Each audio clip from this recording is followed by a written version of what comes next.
Hello dear student, today we discuss about isoquant curve. उससे पहले भी हमने आइसोक्वेंट कर्व के बारे में डिस्कस किया है। आइसोक्वेंट कंसेप्ट के बारे में पढ़ा था कि आइसोक्वेंट कर्व जो है वो फैक्टर ऑफ प्रोडक्शन का एक ऐसा कॉम्बिनेशन है जो प्रोड्यूसर को सेम अमाउंट पर सेम लेवल ऑफ सेटिस्फेक्शन या इक्विलिब्रियम या same level of production provide कराता है। तो इसमें हमने डेफिनेशन भी की थी, एंजप्शन भी की थी। एंजप्शन में हमने किया 2 फैक्टर ऑफ प्रोडक्शन है, कांस्टेंट टेक्निक्स है, डिविजिबल फैक्टर है, पॉसिबिलिटी ऑफ टेक्निक सब्स्टिट्यूशन है, एफिशिएंट कॉम्बिनेशन होते हैं। ये हमारे थे एंजप्शन आइसोक्वेंट कर्व की। उसके बाद हमने पढ़ा था आइसोक्वेंट कर्व के कुछ प्रॉपर्टीज है। फर्स्ट प्रॉपर्टीज ये थी कि आइसोक्वेंट कर्व है वो कन्वेक्स टू द ओरिजिन होता है, डाउनवर्ड स्लोप होता है, लेफ्ट टू राइट नीचे की तरफ होता है। क्यों? क्योंकि गुड्स कभी भी जीरो नहीं हो सकती। जितना हम प्रोडक्शन करेंगे, फैक्टर ऑफ प्रोडक्शन है वो जीरो हो सकते हैं, वो लिमिटेड होते हैं, लेकिन गुड्स अनलिमिटेड है। हम एक गुड्स को सेक्रीफाइस करेंगे तो दूसरी गुड्स का जो डिमांड है वो इंक्रीज कर देंगे। सेकंड हमने पढ़ा था higher isoquant curve gives the higher production, कि जितना आइसोक्वेंट कर्व ऊपर की ओर बढ़ता जाएगा उतना ही ज्यादा प्रोडक्शन हमें प्राप्त होगा। थर्ड हमने पढ़ा था 2 isoquant curve can not intersect each other, कि 2 आइसोक्वेंट कर्व है वो एक दूसरे को कट नहीं कर सकते। क्यों? क्योंकि अभी फर्स्ट में हमने पढ़ा था कि ऊपर वाला आइसोक्वेंट कर्व हमें ज्यादा सेटिस्फेक्शन देगा। देखो यहाँ पे तो ये ऊपर है, ये ज्यादा सेटिस्फेक्शन दे रहा था, लेकिन कट करने के बाद ये नीचे आ गया, यानी कि ये कम सेटिस्फेक्शन देता है। तो ये बात कभी भी सच नहीं हो सकती, क्योंकि हमें पता है higher isoquant curve gives the higher level of production. फिर उसके बाद हमने पढ़ा था ridge line. Ridge line show करती है कि upper ridge line maximum production को, लोअर रिज लाइन है वो मिनिमम प्रोडक्शन को। और जहाँ पे ये दोनों एक दूसरे को कट करती है वहाँ पे टर्म्स ऑफ ट्रेड डिसाइड होती है, टीओटी, कि इतना प्रोडक्शन करके हमें अपने लिए कंज्यूम करना है, इतना प्रोडक्शन करने के बाद हमें इसको फॉरेन में भेजना है। फिर हमने की थी कि जो प्रोड्यूसर का इक्विलिब्रियम है उसके लिए 2 कंडीशन होती है। फर्स्ट कंडीशन ये थी कि जो हमारी बजट लाइन है वो आइसोक्वेंट कर्व के टच होनी चाहिए। जो आइसोक्वेंट कर्व बजट लाइन को टच नहीं करता वहां पे कंज्यूमर का इक्विलिब्रियम डिसाइड नहीं हो सकता। ये देखो, ये अपर है, जहाँ बजट से बाहर है, और ये बजट के अंदर है। तो जितना हमारे पास बजट होगा उतना ही हम प्रोडक्शन कर सकते हैं। दूसरा था कि जो हम लेबर को वेज देते हैं और जो कैपिटल को हम इंटरेस्ट देते हैं वो उतना होना चाहिए जितना हम उनको बदले में देते हैं। यानी कि एक लेबर और कैपिटल खर्च करने के बाद हमें इतना प्रोडक्शन मिलना चाहिए कि जितना हमने पैसा लगाया उसकी पूरी की पूरी वो वसूली कर दे।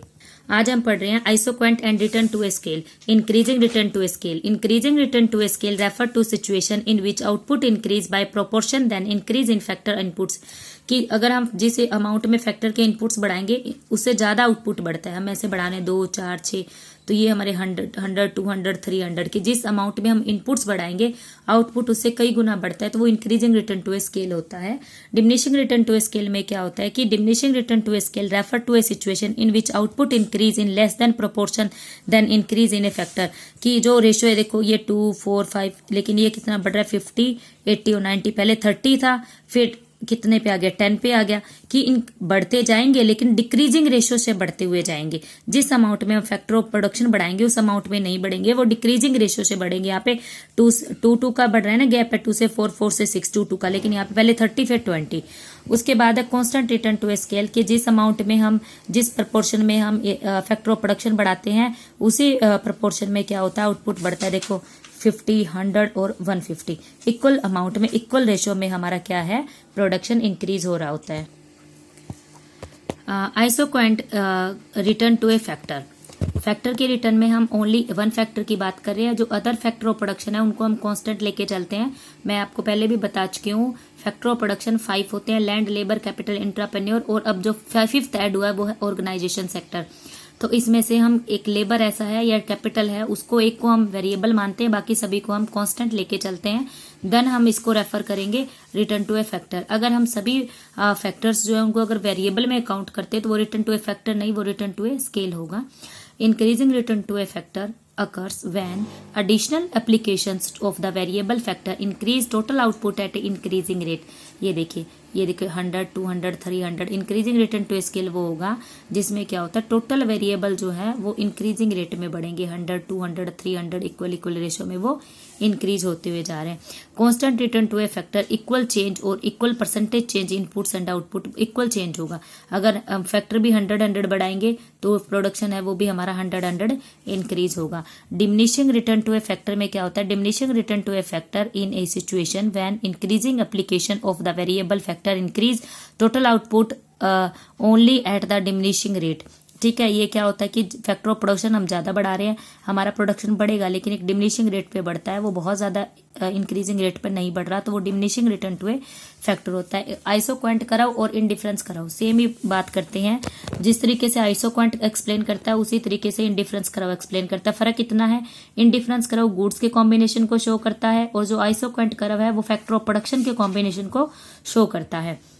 इसकी कुछ क्रिटिसिज्म भी है। अनरियलिस्टिक कंजप्शन है, मैंने आपको बताया है हमारी जो हम बुक में इकोनॉमिक्स पढ़ते हैं और जो रियल लाइफ में इकोनॉमिक्स होती है वो बहुत डिफर होती है, क्योंकि इकोनॉमिक्स की जो थ्योरियां है वो किसी ना किसी इकोनॉमिक्स के द्वारा दी हुई होती है और वो कुछ ना कुछ अंजप्शन अपनी कल्पना अपनी मान्यताओं से लेके, मान लो वो ऐसे कहता है कि only 2 factor of production, real life में ऐसा नहीं होता।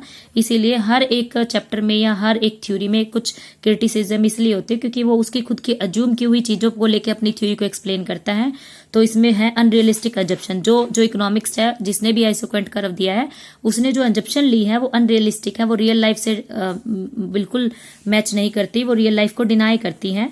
रोंग अंजप्शन ओनली 2 फैक्टर ऑफ प्रोडक्शन। ये देखो कि क्या ऐसा हो सकता है कि 2 फैक्टर ऑफ प्रोडक्शन से हम प्रोडक्शन कर सकते हैं? नहीं, पहले 4 फैक्टर ऑफ प्रोडक्शन होते थे, अब 5 फैक्टर ऑफ प्रोडक्शन होते हैं जिससे हम क्या करते हैं, प्रोडक्शन करते हैं। There are no divisible factors, ऐसा नहीं हो सकता फैक्टर डिविजिबल है, हम चाहे तो फैक्टर को टुकड़ों में बांटकर काम पे लगा सकते हैं। Conclusion, isoquant shows the equal quantity produced by the producer and get maximum satisfaction and profits।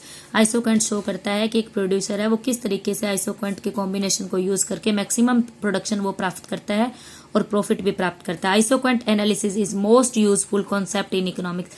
Isoquant का जो ये हमारा एनालिसिस है, जो हमारी थ्योरी है, थीसिस है, ये इकोनॉमिक्स में एक बहुत ही मोस्ट इंपॉर्टेंट रोल प्ले करता है। आइसोक्वेंट और इंडिफरेंस करो हम कह सकते हैं माइक्रो इकोनॉमिक्स की बेसिक चीजें हैं। क्यों?